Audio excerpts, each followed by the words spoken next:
and James Harden. I could see that. You know, I could see him maybe going to Philly, joining up with them young boys. I could see that. You know, If you were his agent, what would you recommend?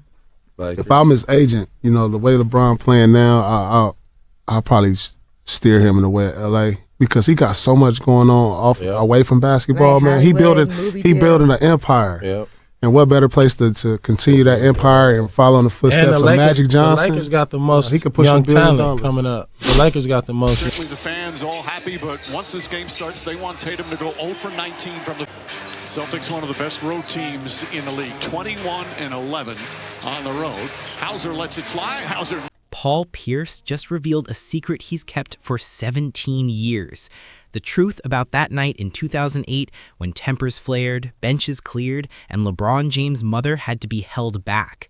But that's not all. The Celtics legend is now pulling back the curtain on the Lakers' current chaos, the tension with Jeanie Buss, the Luka experiment, and the cold reality that LeBron's time in Los Angeles may be over. This isn't just rivalry anymore. This is the truth, finally telling the whole story. Because when you look at the old school players, win, lose, or draw, they want to die with their franchise. They want to die with their fans. And, you know, unfortunately, we're in a space to where that's not the issue.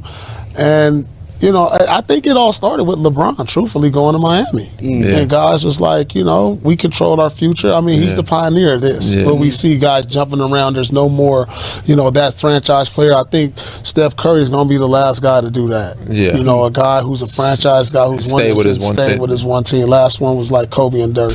When he decided to buy the Lakers, what did people think of the deal he did with Jack Kent Cooke? It was one of those things that It was supposed to be just another preseason game. October 2008, LeBron James and the Cleveland Cavaliers against Paul Pierce and the Boston Celtics. Nothing on the line, just getting ready for the season. But something happened that night that would define a rivalry for the next 2 decades. According to Paul Pierce, the benches got chippy, words were exchanged, and in the heat of the moment, Pierce did something he's never admitted publicly. Until now. I'm glad social media wasn't out there because I spit at their bench, Pierce revealed. I probably would have gotten fined. He went on to explain what sparked the incident. I don't know, me and LeBron going back and forth, the bench is yelling at something, and I look over at the bench and I'm like, that's why y'all are on the bench or something, and I spit at them. The tension escalated fast. After the game, both teams met in the hallway. Fights were almost thrown. Players had to be held back. Kendrick Perkins, who was there, confirmed the story years later. It ended up turning up. After the game, both teams were meeting in the back. We had guys ready to fight. We had to hold people back. Guys were ready to fight. Ever since that moment, LeBron James and Paul Pierce hate each other. They don't speak together, even now today. That's the foundation of one of the greatest rivalries in NBA history, a preseason spat that turned into years of playoff battles, mutual respect, and deep-seated animosity. That secret from 2008 explains a lot, but Pierce's revelations about the current Lakers drama are even more shocking. Subscribe to hear what he said about Jeanie Buss. He would be, with this lineup, he'd be the third option, you know, and he's kind of turning into that in LA right now.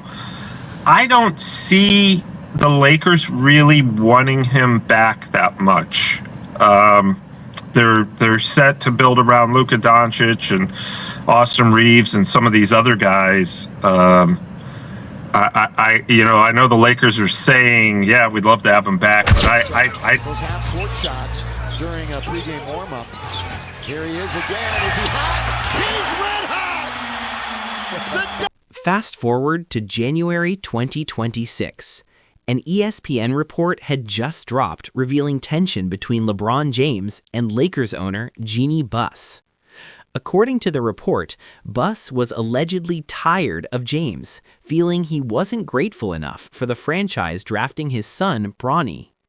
LeBron's agent, Rich Paul, immediately questioned the timing of the story, but Paul Pierce saw something deeper. Sitting on the No Fouls Given show, Pierce made a shocking accusation. Listen, they got everything they wanted out of LeBron, Pierce said. If you get LeBron in the trade and you get a championship and $10 billion, pretty good deal. He was referring to the record-breaking $10 billion sale of the Lakers to Mark Walter, a valuation that LeBron's presence helped drive. Pierce suggested that Buss was now trying to shift the blame onto James. For this to come out, Jeanie Buss trying to make LeBron look like the bad guy, Pierce claimed. Brian Windhorst, the ESPN insider who has covered LeBron for decades, offered a more balanced perspective. For 20-plus years now, part of dealing with LeBron is dealing with headaches, Windhorst said.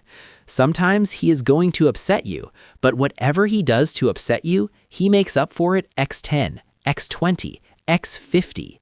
That was the case in Cleveland, Miami, and now in LA. Has Jeanie been upset with LeBron at times? Absolutely. Would she give anything back about the last 8 years? Absolutely not. Pierce's point was clear. The Lakers got exactly what they wanted from LeBron: a championship, a decade of relevance, and $1 billion valuation. Now that the relationship is souring, someone has to take the fall. And according to Pierce, the front office is making sure it's LeBron. The Buss closed. Well, I would say shots were fired. Shots were fired. That was shots fired at Jeanie Buss and Rob Pelinka, because LeBron said we're not able to sustain for 48 minutes, meaning that you don't have the personnel and the depth to compete at a high level for 48 minutes. We already knew that. What did Rob Pelinka do at the trade deadline? He went out and got Luka and Giannis.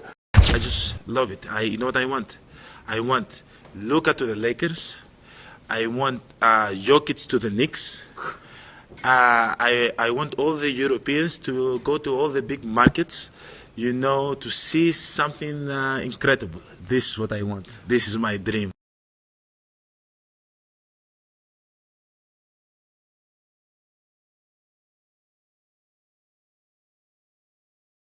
As the 2025-26 season kicked off, the Lakers surprised everyone. With LeBron sidelined by a sciatic nerve issue, Luka Doncic led the team to a stunning 7-2 start. Austin Reeves was flourishing, the offense was flowing, the chemistry was undeniable. Then the question started circulating. When LeBron comes back, how does he fit? Paul Pierce had an answer, and it sent shockwaves through the basketball world. For the Lakers to function when LeBron returns from his sciatic issue, he should come off the bench, Pierce declared on KG Certified. The reasoning was simple. The offense was working, Luka was thriving, Reeves was breaking out. Inserting LeBron into the starting lineup threatened to disrupt everything. LeBron can still dominate, just differently, Pierce argued. It's time to think about what's best for the team. Kevin Garnett pushed back immediately. LeBron is still playing at an all-NBA level, KG argued. You can't bring him off the bench with role players. But Pierce fired back with cold, hard facts. What happened to the Lakers in the playoffs? It didn't work, and we both know it. He was referring to the Lakers' first-round exit in the 2025 playoffs when they were blown out at home by the Minnesota Timberwolves in Game 1 and never recovered. The experiment of playing LeBron and Luka together had failed in the postseason. Something had to change. The bench proposal wasn't about disrespect. It was about reality. At 41, LeBron can still play at a high level.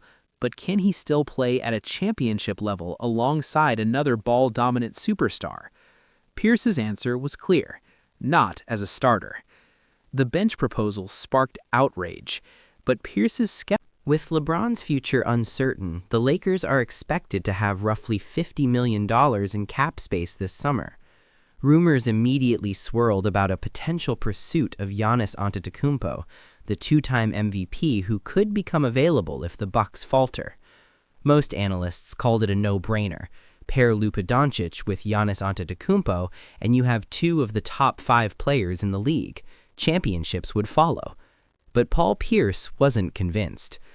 "I'm not sure if I would look for that," Pierce said on No Fouls Given. "I don't think it's a good fit." His reasoning was based on style of play. "I've never seen Giannis play with a ball-dominant guard. I haven't really seen him play off the ball really well like he did in his younger days. He's more effective when he's going downhill, having the ball at the top of the key, and I don't see Luka just kind of spotting up. I don't think that's the fit." Danny Green, sitting alongside Pierce, initially pushed back, but by the end of the conversation, even Green was nodding in agreement. It's true that Luka and Giannis are two of the highest usage players in the league. They have different styles and prefer to play at different paces. This is the same concern people had when Luka joined forces with LeBron. Pierce's point wasn't that Giannis isn't great. He's one of the best players in the world. But great players don't always fit together, and forcing a fit can ruin a franchise for years. The Lakers would have 2 of the 5 best players in the league, one analyst noted, even if Pelinka traded away most of the supporting cast and a bundle of future picks. That is a core that could challenge for a title year after year. But Pierce remained skeptical. Talent alone isn't enough. Chemistry matters. The Giannis debate is fascinating, but Pierce's most personal revelation is yet to come. Through all the drama, the 2008 secret, the Jeanie Buss accusations, the bench proposal, the Giannis skepticism, one thread runs through everything Paul Pierce says about LeBron James: respect. Not affection, not friendship, but deep, hard-earned respect. In a candid interview, Pierce made a claim that raised eyebrows across the league. "I had a couple playoff battles with Bron, and he really brought out the best of me. But I will say I brought out the best out of him, too."